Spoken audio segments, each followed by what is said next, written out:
Right, so what we're looking at now... Take next left in 100 meters.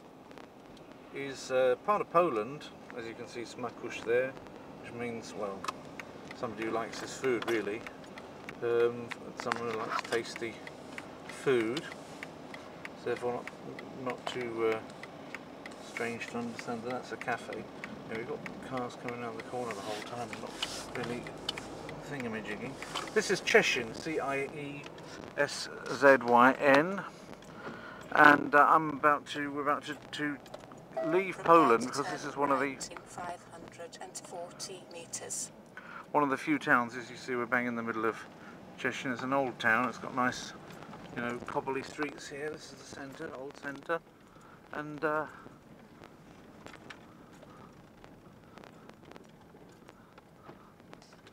here,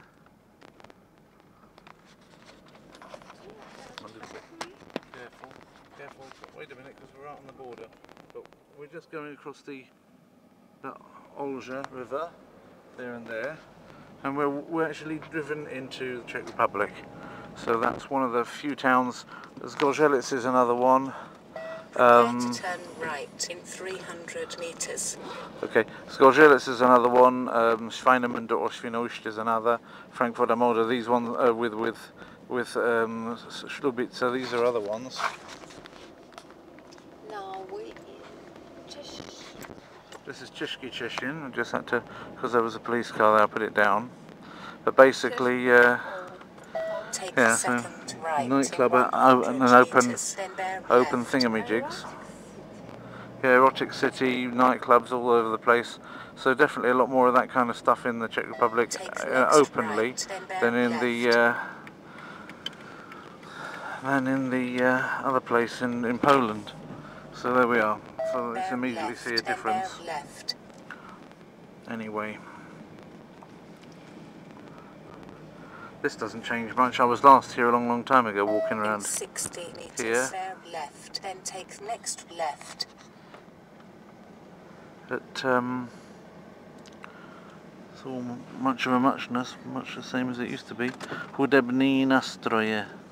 So this is it. We're in the Czech Republic, darling.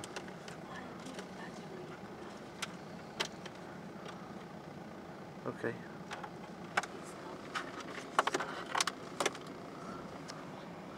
Anyway, that's what I wanted to show everybody.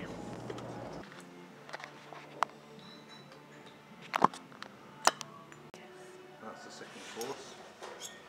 Got a smile on my wife's face. There's mine. Got a smile on my face. So there we are. Okay, so now we're going along this lovely new road here, which is still in the Czech Republic as far as I can work out.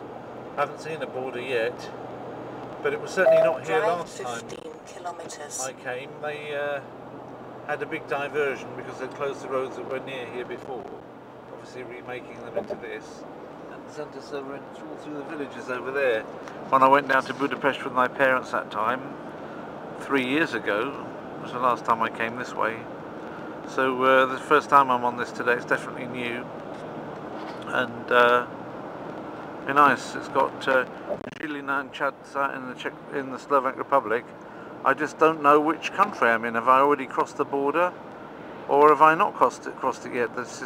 There hasn't been even a sign saying you're in Slovakia, so I'm assuming I'm still in the Czech Republic. Since they have separate road payments, it would be a good idea to know it, I suppose. But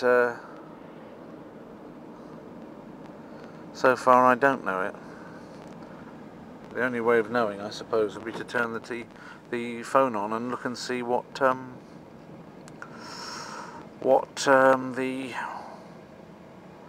network was, whether it's Slov something or Czech something.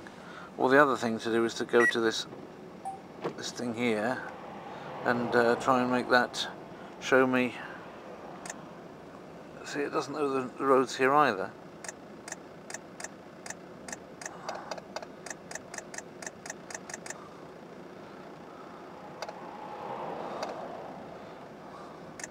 But even there, we don't have the country.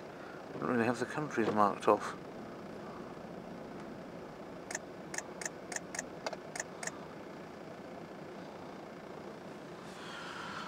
So I don't really know where I am. This guy's gone against the light.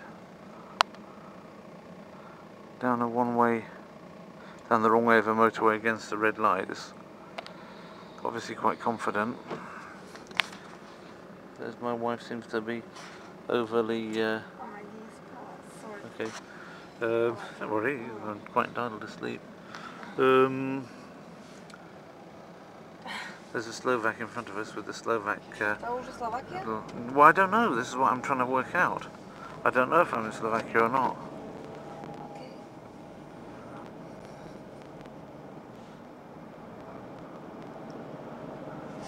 Musíme to opravit, Czech. So look, it looks like we're still in the Czech Republic, at least because that was Czech language.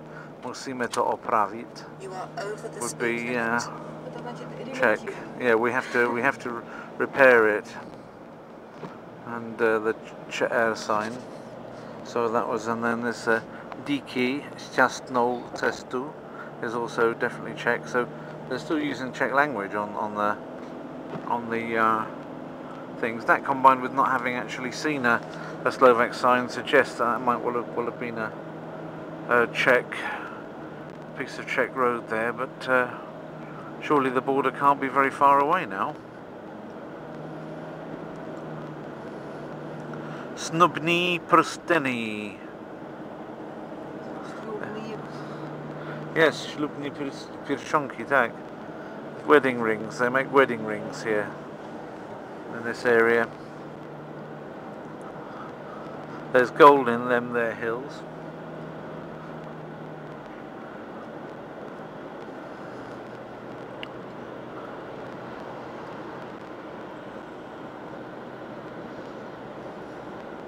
You are over the speed limit.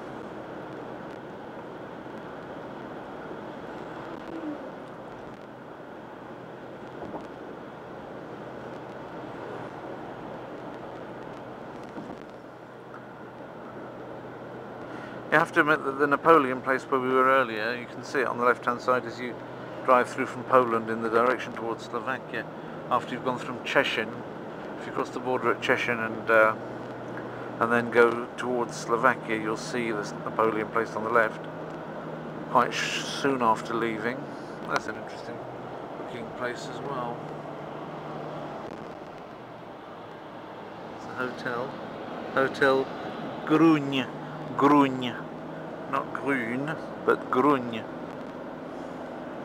And so all told,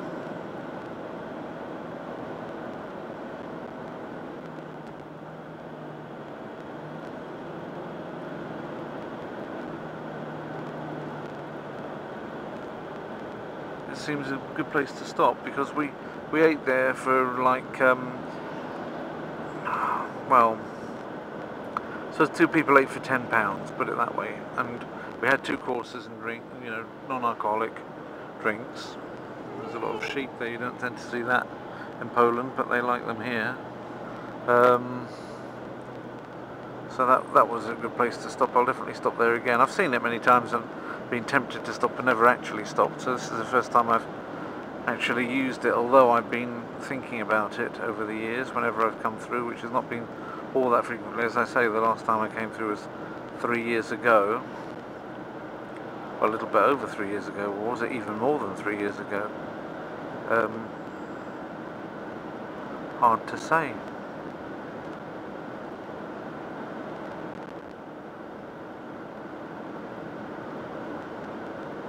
Yeah, a little bit over 3 years ago. 3 years and 3 months ago, or 3 years and 4 months ago, that's when I came down last time. There we have it. That's got to be the one.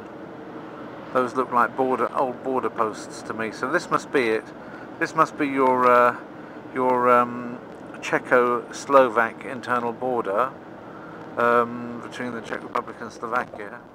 That seems to me very familiar. That road. I think we're going behind where they used to be, because there's no reason to even necessarily slow down other than looking at them. But we used to have to drive through the middle of all that.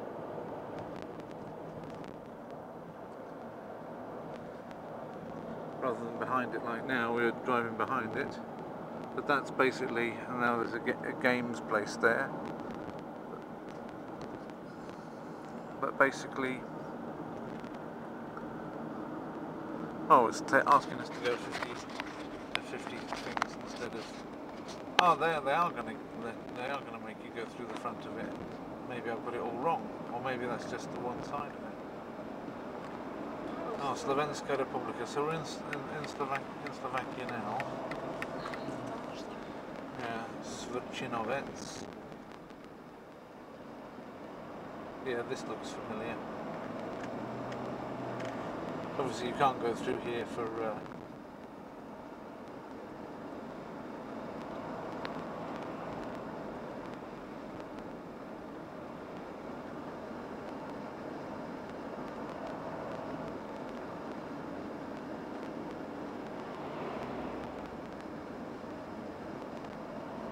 Warning you about the payments for auto routes, and warning you about the acceptable speed limits and things, so that you know you're in a different country with slightly different laws there. There isn't harmonisation about road payments or harmonisation about speed limits, because the road standards are different. Police.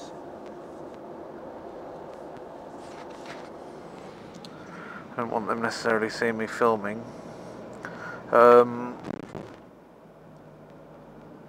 Off cheese here. There we go. Sheep's cheese. We saw the sheep, now we've seen the cheese for sale. So, there we are, Slovnaft. So this is definitely Slovakia. It's interesting way the houses look as well. I did see something like that, very similar to that in the Czech side too. So far there's not an awful lot of difference between the Czech Republic and Slovakia in this part. It seems pretty Silesian one way or another. So just the whole ambience of it, but no doubt that'll change as we go into it. So there you are. You saw the boundary, the border, and as you see, no passport checks, no customs checks, just freedom of movement, which is very good. At Napoleon's time, since we mentioned Napoleon earlier, as well, there were no passports. You could get checked many times travelling through Europe, because it was made up of all these smaller principalities. But in the main, you know, letters of marque would get you fairly freely around the place. Sometimes there were tolls from going from one place to another, but you know, in the main, it wasn't that people couldn't travel freely. In the main, they could. At Napoleon's time, people were going around all over the place, learning about each other and having relative freedom at that time, I think, for people. Certainly the kind of restrictions between East and West that were imposed during the communist time weren't in force at that time. So there we are. And here we got Pozor Vlak. Same in Slovak as it is in Czech. Pozor Vlak, watch out for the train. So, except for the spelling might change a bit, but well, I'm not sure whether it does on that particular word, but this is anyway pretty familiar. I don't think this has changed since I first came down it, which was, I suppose I first tried coming down here when I went to Austria with my first wife many years ago one time, and that was the first time I came around there, and I noticed that bend there, and at that time I thought it was quite interesting, and it's been there ever since. There haven't been any changes to that, which is good. It's nice to see things, but that must have been 18-19 years ago anyway. So this area doesn't change much.